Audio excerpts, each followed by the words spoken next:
Iran fired back, and in typical Iranian nothing ever happens fashion, they actually warned ahead of time to minimize casualties. They really, really do not want to fight, man. That's a live feed. It was in Qatar, right? U.S. confirms missile attack from Iran on U.S. military base in Qatar. Attack by short-range, medium-range ballistic missiles, continuing to monitor the situation. Yeah, they warned ahead of time, apparently, which is pretty funny. Also, Houthis have declared peace treaty null and void. That's pretty funny. Yeah, we'll get to that when we get to that. Oh, man. Fox, what do you got? Let's now switch to Israel. Go to our chief foreign correspondent, Trey Yanks. He's live in Tel Aviv with the latest, not only from Israel, but what do you make of the fact that this appeared to be a pretty limited response, Trey? Yeah, John, good afternoon. We're getting more information from regional sources right now on this Iranian attack targeting the Al Udeid air base just outside of Doha, Qatar. The latest information that we have, according to the Qatari Foreign Ministry, they say these missiles were intercepted over the Qatari capital of Doha. They say there are no injuries on the ground, and the Qataris are condemning this attack launch. That's it? Man, do you think Twitter lefties ever get embarrassed that they keep pretending Iran is going to, like, do anything, and then Iran keeps not doing anything? Like, Iran is the most nothing ever happens country in the Middle East by far. They do not want a prolonged exchange of missile fire with Israel because they can't possibly win in that regard. Like people can, like Iran will aura farm and they'll say, like, the West will never forget the day of our retribution. They'll fly the red flag of revenge, and then they do nothing. Like, how many times? By Iran. This is significant but not unexpected. The distance between Qatar and Iran is just over 100 nautical miles, and this is a large base, the largest American base in the region, and it had largely been evacuated, according to one source that we... Because they warned ahead of time. Iran's Supreme National Security Council claims in a statement the IRGC and Army pulverized the U.S. Al Udeid air base in Qatar in response to this weekend's strikes against nuclear sites in Iran. It further says the number of missiles matched the number of U.S. bombs used, claims the strike avoided civilian areas, with the wording suggesting this will be the only military action by Iran against the United States. Dude, it's really funny. It seems so stupid to strike but warn about it. Dude, that's all Iran does. They did it when they fired all those drones at Israel the previous year, remember? They love to do this. The whole point is that if they actually kill U.S. service members, it's more likely that America retaliates. Iran cannot survive in like a, or they can't hold up in like a back and forth missile exchange, you know? Like who could possibly match America and Israel in like bombing, like sustained bombing campaigns, missiles? Of course not, no. If they respond and kill U.S. servicemen, it increases the likelihood that we go back in. But they have to do something, otherwise a very strong, like the Iran's legitimacy in the eyes of the militia groups that it supports needs to be held up. You know, how do you think it would make the Houthis or Hezbollah feel if they were getting like orders from Iran, but Iran did nothing in response to being attacked by Israel or America? It's all a big puppet theater. Why is the theocracy the saner one in this situation? Unironically, because the real crazy influence in the Middle East is capital influence. Capitalism is what allows Israel to act with like no holds barred, because they know that Western support and mutual military contracts give them the influence they need. Iran is aware of the fact they don't have the money or influence. Oh, come on. No, I mean it. If Iran was getting like constant military backing, like massive, if Iran was getting the kind of military support that Israel was, they would be a lot crazier. What do you think happens when you pump like billions and billions and billions of dollars of advanced weaponry into a country like Israel? There are tons of countries around the world filled with insane, murderous ethno-nationalists like Israel. Lots of them. They're all over there. They're in Southeast Asia. They're in the Middle East. They're in Africa. To an extent, you know, you could probably argue there are powerful, you know, political interests with similar tendencies in Latin and Central America. Why do they stay still? Because they don't have $50 trillion of American weaponry. That's it. That's the powder keg. How bad do you think Serbia would be if they had received $1 trillion in U.S. military support? What about Azerbaijan? What about Turkmenistan? What about Myanmar? Like, think of all the countries around the world. If you added, like, U.S. military support, just unquestioning U.S. military support and political support, like we will block actions against them in the United Nations, that's the real destabilizing element. If it wasn't for us, Israel would just be another, like, shithole ethno-nationalist, like, oh, we war, oh, exchange back and forth, whatever. We're the ones that have prompted this dynamic. Turkmenistan would probably just build more golden statues of Turkmenbashi? Yeah, maybe. What does America even gain from this? I never understood. Well, America is a bunch of military companies in a big jacket, so those companies benefit from big military contracts. We fly our stealth bombers over, we drop big bunker busters. You think we're just going to leave those bunker busters unreplenished in our stocks? Nope, we got to buy them back. Who makes them? The GBU-28? Is that the... No, this is only 4,000 or 5,000 pounds. That's not the one they used. The GBU-57AB MOP. And who produces this one? Let's see. Developed by Boeing. Oh, no, it's the GBU-57. Okay, oh yeah, 57AB MOP. Boeing. There you go. Got the Boeing plant 25 minutes south of Seattle. Not even. There you go.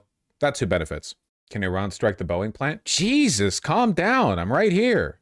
I went to a Pride parade 2 days ago that was probably 90% attended by people with Boeing salaries, okay? Calm down. You're an acceptable casualty? I don't work there! Anyway. Yeah, Iran is more sane because they're not being given, like, a bunch of crazy weapons. You get it. Spoke with before this attack took place. The Americans understood that Qatar, Kuwait, and Bahrain could be on the top target list for the Iranians in any sort of response following those strikes that were ordered by President Trump to go after Iranian nuclear facilities over the weekend. We're working to get some confirmation about reports that American bases in Iraq may have been targeted. But again, the information that we have about the Gulf is significant. There are air defense systems in Qatar, both the THAAD missile defense system and the Patriot system.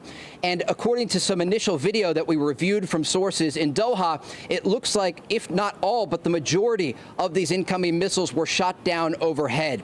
In terms of what led up to this, we know earlier today the U.S. Embassy in Doha sent out an alert to American citizens in Qatar to shelter in place. Shortly after that, the airspace over this country was closed. You could see on flight radar maps a number of flights diverting to other regional airports. Well, yeah, no shit. How do you think Trump will respond to this? I don't know.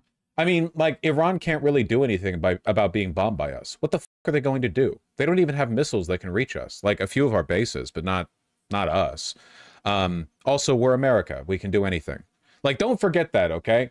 America may be politically destabilized right now, but we're politically destabilized with by far the world's largest military, okay? Here's a Trump post. I know, thank you. I've seen the Trump post. I know you're all very amused by the fact that Trump has, as he has done for the past decade, used N-word to mean nuclear. I know. But as somebody who follows politics, this isn't funny to me because he's done it a bunch before. You can go back years and find videos where I make comments about it. But thank you. I know it's very funny for you. Thank you for giving this to me over and over, like 5 times in the past minute. Good Lord. You think China would get involved? No, God, why would China want to get bombed by America? That shit probably hurts. Yeah, the real question is whether or not Iran is going to block the Strait of Hormuz and whether or not the Houthis are going to make the Red Sea impassable again.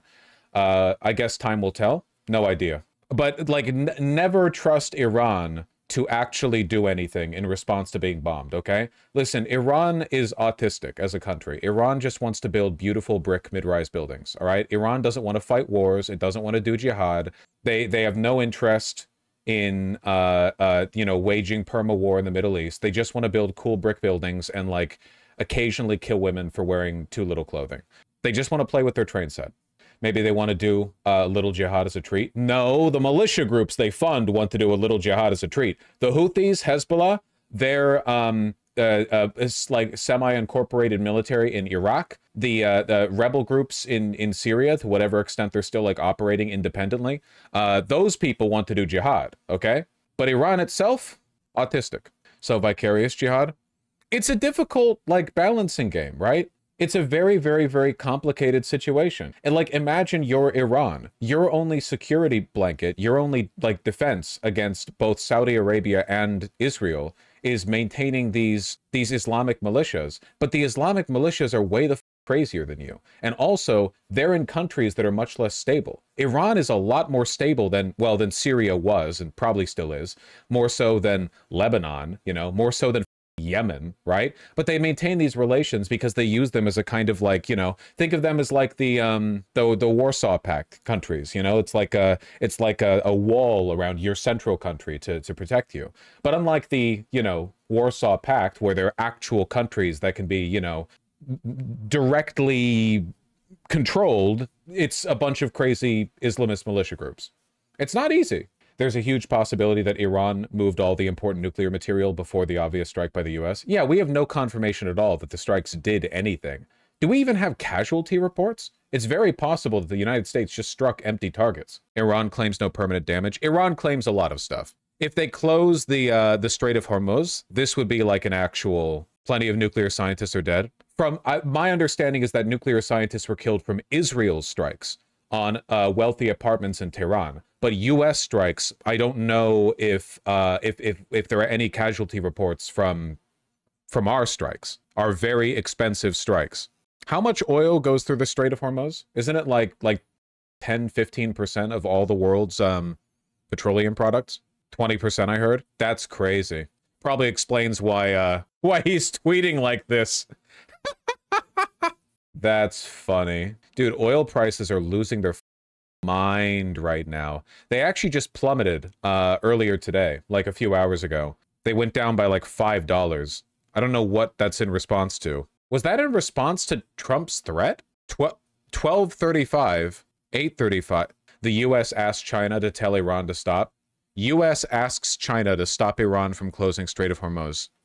Dear President Xi, please make them stop. Please, I'm begging you. Please, please don't let them do this. Please, God. The only way any president can win an election in America is by keeping gas under $4 a gallon. Please, God, please stop. Make them stop. Why does China have that power? China and Iran have better relations than us and Iran, which is, you know, a low bar. Hence the drop. We'll see what happens. They might end up whiplashing a lot. We'll see how this develops. U.S. pretty much admitted they have no intel on where they moved all their nuclear material and uranium. Yeah, I don't really get that because we have spy satellites. I don't really understand how we could miss that. You'd think we'd have, like, eyes on the ground there. I know we have the tech for it, okay? Our satellite tech is so good. Does anyone else get the feeling that it might not even be a tech limitation? It might just be the fact that all the people who are operating these satellites got fired, or they're... Like, I bet you that the Biden-era Pentagon probably could have kept track of it, but since Hegseth came in and shook everything up and fired everyone and replaced everyone, then fired everyone again, then replaced everyone again, probably like somewhere along the chain of command, there's a guy who should have been relaying this information who's doing cocaine or going on podcasts or whatever.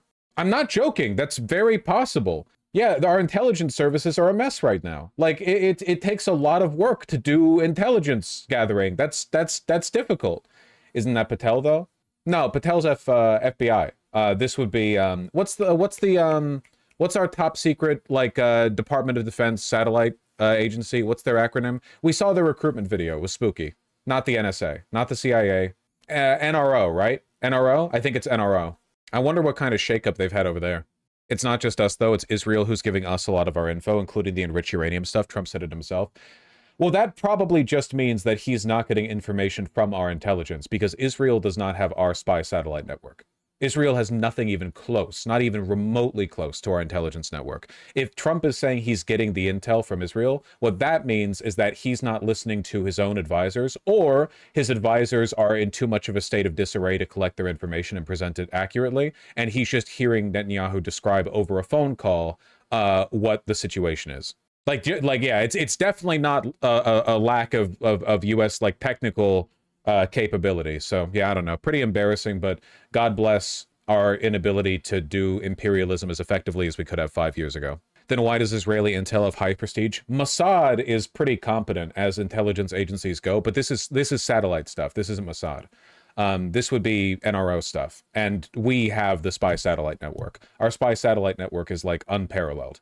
Other countries, Israel's working with Palantir, but Palantir doesn't run a spy satellite network. Palantir is a AI data aggregation and like a parsing service. That's different. Palantir might synthesize data from our satellites, but they don't like collect it directly. Satellites by country list for those interested.